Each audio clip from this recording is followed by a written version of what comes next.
Our gospel reading for today is the one that's traditionally used for the first Sunday in Lent. It's Jesus' story, his journey of traveling into the wilderness for 40 days where he fasts, he prays, and is tempted by the devil. And I think it's because of the 40-day timeline and emphasis on spiritual discipline and self-improvement that this text has become something of a guidebook for Lent, a how-to of what Lent is and how we are to journey through it.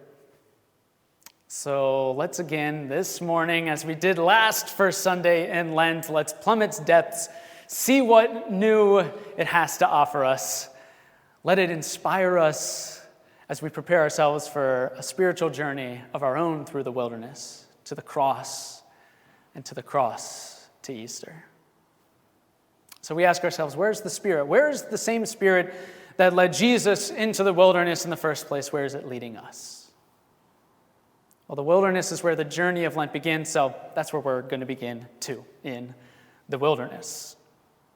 And the word wilderness actually, in the original Greek of the Gospels, is actually two Greek words, eremos, topos, or shortened sometimes as it is in the Gospel of Matthew to just eremos. And what this literally translates to is empty place. Eremos, empty, topos, place. You see, the wilderness that Jesus finds himself in is a desert. It's empty. It's empty of life. It's empty of water. It's empty of food. It's empty of people. In many senses, it's like a vacuum, right? The things, the stuff, the particularities have all been sucked out of it. And when one travels through the eremos topos, through the empty place, when Jesus travels through the empty place, when we travel through the empty place, we're all alone. Or so it would seem. A long time ago, a very smart person once said a very smart thing about something that no other smart person could confirm until thousands of years later. And the smart man's name was Aristotle. And Aristotle, in one of his philosophical musings, once proclaimed what has now become one of his famous sayings: nature abhors a vacuum. Nature can't stand a vacuum. In other words, if there's an empty space anywhere on this earth, something will come along and fill it. Water, earth, air, plants, animals, even humans, every place on earth has something. And even after the advent of modern science, Aristotle's ancient, bold claim still holds true. You see, scientists and engineers, they've used pumps and hydraulics to try to suck all the stuff out of certain places, to try to create their own eremos, topos, empty space. And we should know this as people who live in and around Naperville, because in our own backyard, we actually have one of the world's best attempts, human attempts, at creating an absolute perfect vacuum, the perfect empty space. It's at the Fermi Lab, right, just miles away from here. They have an enormous particle accelerator, right? Actually, it was decommissioned in 2011, but I didn't know that before I wrote the sermon, and then someone told me Saturday night, and so we're just going to pretend like it's still running, okay? Well, they're at the particle accelerator, from what I know of these machines, which is very little. They send elemental particles at incredible light speeds in order to study them or something. And to do so, they have 3.9 miles of circular tubing and track. And here's the thing. They have to remove everything from it for these particles to move around and not hit something as they travel. They have to remove the air, right? The oxygen, the hydrogen, the nitrogen, and they also have to remove all the neutrons and protons and electrons and, I don't know, any of the other trons that are hanging out in there. And to accomplish this, they have high-powered vacuums. The scientists, they run these enormous fans for weeks on end, just sucking all the stuff out of these miles of track. And even after all that, after their best attempts at this, there are still about 100,000 particles per cubic centimeter. It turns out that humans cannot create a perfect eremos topos. It turns out that even in outer space, right, that is there's supposedly nothing for light years in each direction. It's not a perfect vacuum either. In all of nature, outer space comes the closest, but it's too awash with charged particles, free-floating elements, electromagnetic fields, and the occasional star or planet. And even if you could remove all the atoms and block all the radiation from existing out there, there's this guy, this scientist Heisenberg, who has this principle who tells us that there are still, from the birth of creation, there are still this lattice work of quantum fields out there that reverberate and create energy and never stop moving. I gotta admit, that's the most sciencing that I have done since probably 12th grade chemistry. That was a lot. And there was a chemist at the service at 5 p.m. and a physicist here at the 9 o'clock service. And I told them that I got all my information from the Fermilab website and Wikipedia, and I didn't cite my sources, but they said it was all pretty accurate. My hypothesis, we tested it, and it's confirmed. It turns out that there's no such thing as a true eremos topos, because something always comes along to fill it.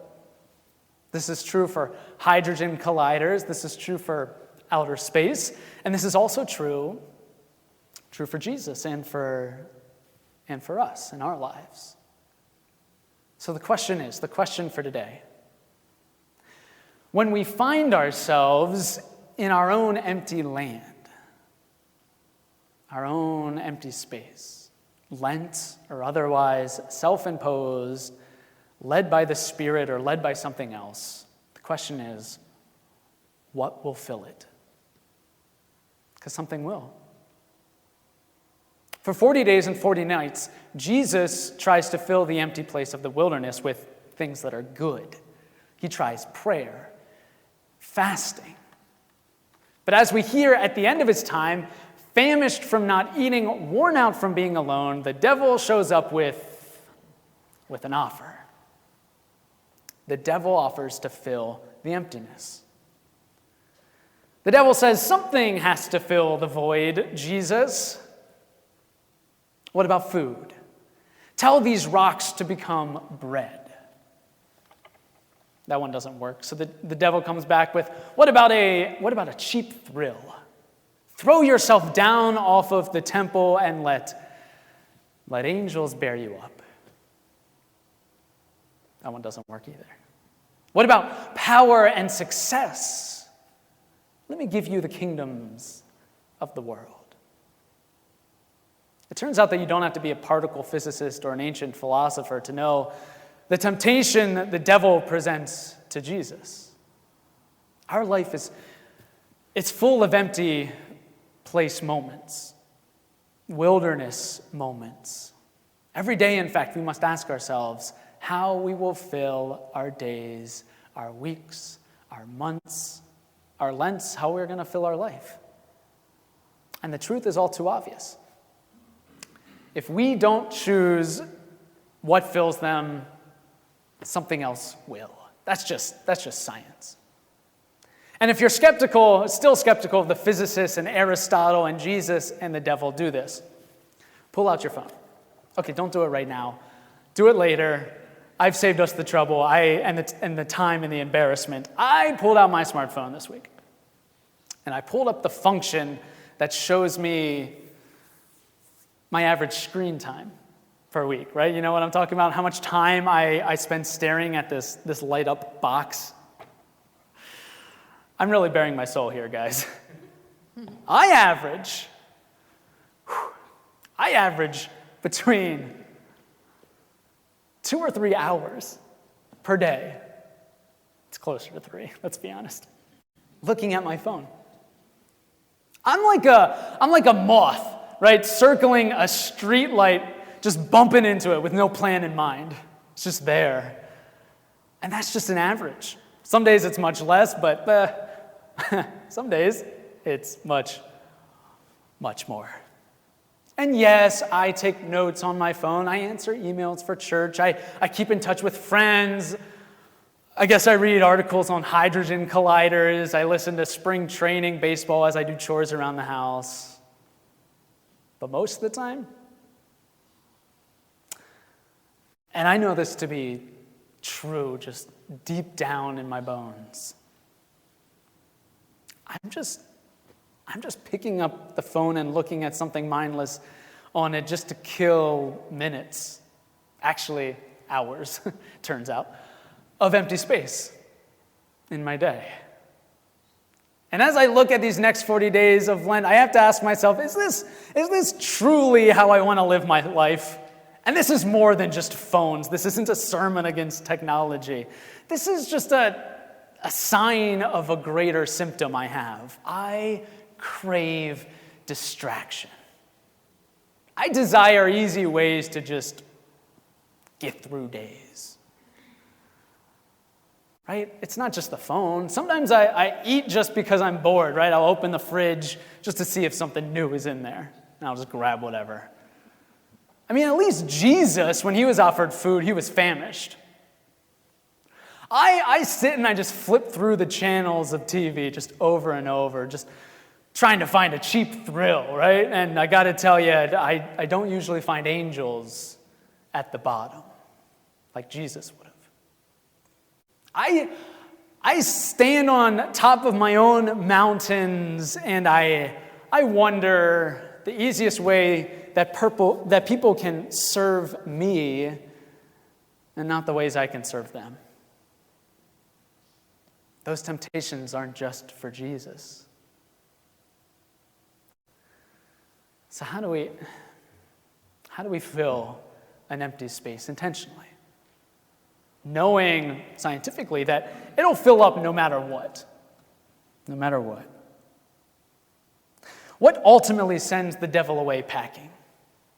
How do we live intentionally into our wilderness journey of Lent, free from the need for distraction, cheap thrills, and self-importance?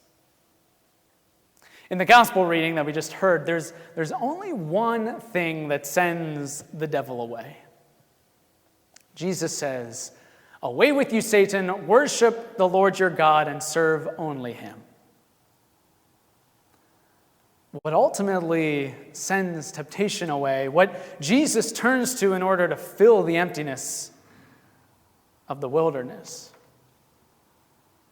is nothing more than reciting, believing in, and living out the first commandment. You shall have no other gods. And this means that we are to fear, love, and trust God above all things, all those things that compete for our loyalty, those things that call out for our attention, all those things that make cases to fill the emptiness within us, like the blank screen of a phone just calling out to be lit up and let in and give us a cheap, low-calorie meaning and purpose for our life. You know, life is not a vacuum. Something will fill it. And this Lent, let us be the ones to choose what it's going to be.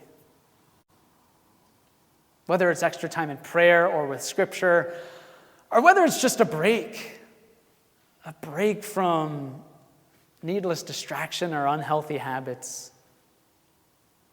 Let us choose what is good. Let us choose God. Amen.